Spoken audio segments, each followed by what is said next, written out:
The man took it much to heart and said, "We had better share our last crust with the children."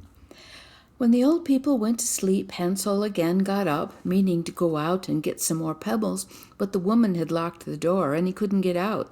But he consoled his little sister and said, "Don't cry, Gretel, go to sleep, God will help us." In the early morning the woman made the children get up and gave them each a piece of bread, but it was smaller than the last. On the way to the forest, Hansel crumbled it up in his pocket and stopped every now and then to throw a crumb onto the ground. "Hansel, what are you stopping to look at about you for?" asked his father. "I am looking at my dove, which is sitting on the roof and wants to say goodbye to me," answered Hansel. "Little fool," said the woman, "there is no dove. It is the morning sun shining on the chimney." Nevertheless, Hansel kept strewing the crumbs from time to time on the ground.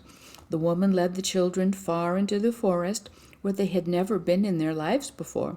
Again they made a big fire, and the woman said, "Stay where you are, children, and when you are tired you may go to sleep for a while. We are going further on to cut wood, and in the evening when we have finished we will come back and fetch you."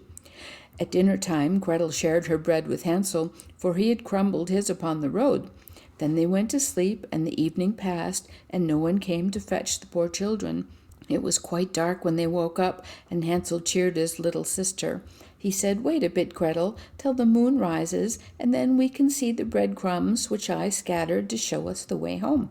When the moon rose they started, but they found no breadcrumbs, for all the thousands of birds in the forest had picked them up and eaten them.